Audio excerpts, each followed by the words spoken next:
Arnaldo, olha só, anos atrás, né, quando houve uma negociação nova de contrato de TV, né, que os valores passaram de 200 milhões, né, no seu conjunto para R$ 1 bilhão, naquele contrato que teve com a renovação com a Rede Globo, o assunto da espanholização veio para a mesa, assim, ficou assim por alguns anos, né? Só se falava nisso e se falava na espanholização com o Flamengo e Corinthians por conta da cota de TV, né? Das duas que eram muito maiores, ainda naquele formato de distribuição antigo.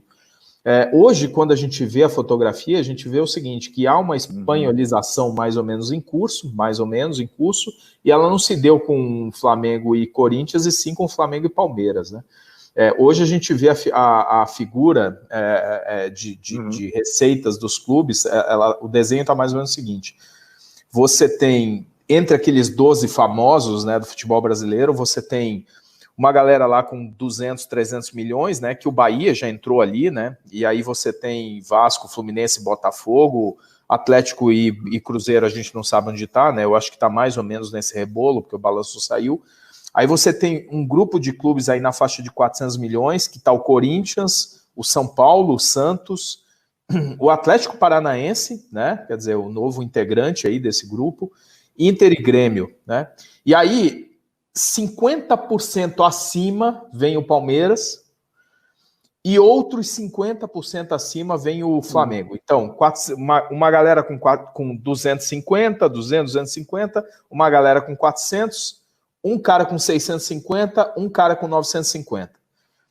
Isso é fotografia pré-Covid, né? Agora você olha o seguinte, o São Paulo aumentou o endividamento, fez uma confusão aí fora de campo, diminuiu a sua capacidade de investimento. O São Paulo é um clube que não estava conseguindo eficiência na gestão dentro de campo, né? Então, vamos fazer uma comparação com o Grêmio. O Grêmio não tinha orçamentos como Palmeiras e Flamengo, mas compensava com um trabalho dentro de campo muito, muito bem feito ali pela equipe do Renato, né? Eles foram muito eficientes, né? Agora o Flamengo se tornou eficiente fora e dentro do campo, deu aquela confusão toda, né? O clube com maior torcida acabou virando praticamente hegemônico nesse momento, pelo menos, né? Futebol não dá para falar isso, mas é uma baierização do nosso futebol. A pergunta é, nesse cenário, o que dá para esperar para o São Paulo nesse ano, no resto desse ano aí, no segundo semestre, e no ano que vem, que vai ser uma continuidade com agravante de Covid, mas a Covid veio para todo mundo, mas o que dá para esperar do São Paulo? O que ele vai disputar? O que ele vai buscar? Da onde ele vai tirar vantagem competitiva? Qual vai ser ela?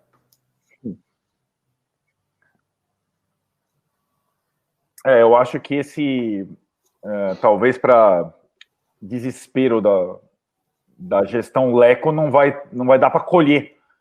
Quanto mais eu até imagino algumas coisas que o Departamento Financeiro do São Paulo fale sobre as projeções para esse ano, pensando no encerramento da gestão como um todo, e já ouvi algumas vezes o discurso de não queremos deixar um rombo para a próxima gestão, então estamos tentando solucionar tudo até o final de 2020, o que não é mais o que é obrigação, não é virtude, é obrigação, até porque a sucessão, muito provavelmente Leco e outros vão apoiar um candidato para fazer o sucessor, então eu acho que esse cenário que a gente tem traçado, ele não tende a ter um resultado esportivo e financeiro a curto prazo, também por conta da questão do Covid.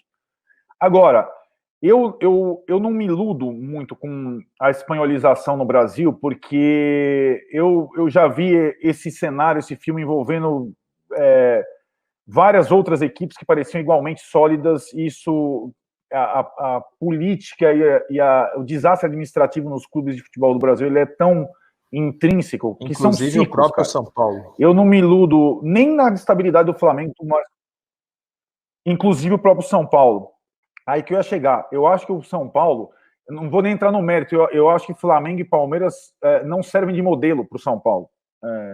O Palmeiras teve como se tivesse, a grosso modo, no linguajar popular, 2 bancos dentro do próprio Palmeiras em 2 gestões consecutivas.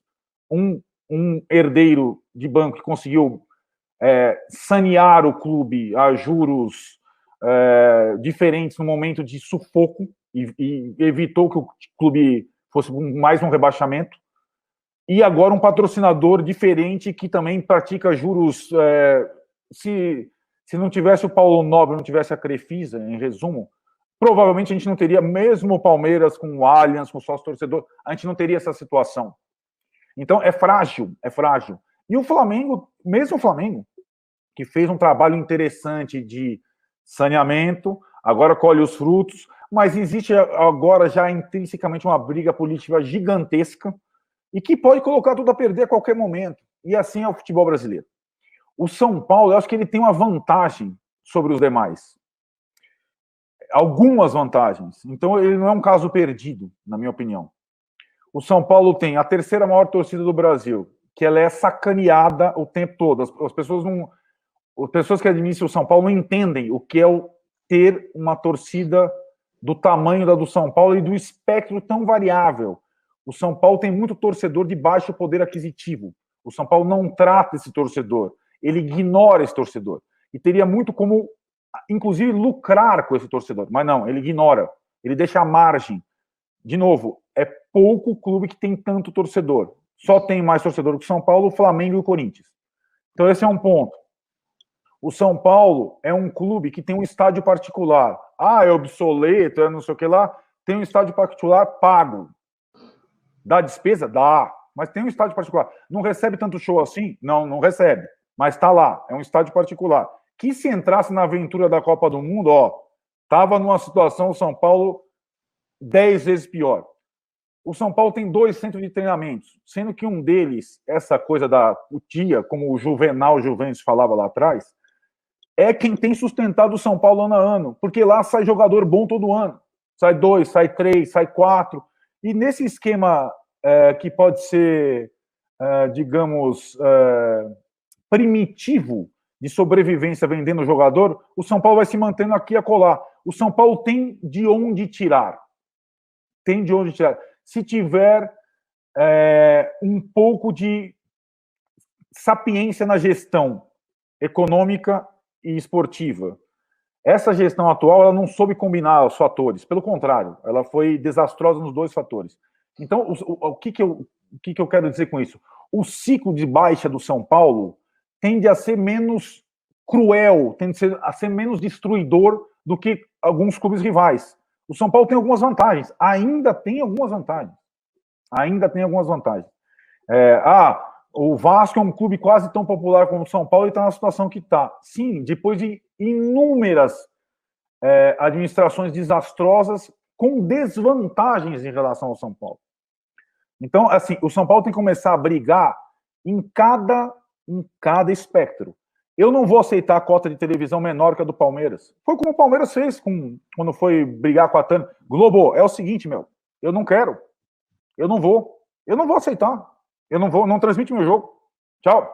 O São Paulo, desde que ruiu o Clube dos 13, não soube se valer da grandeza que tem.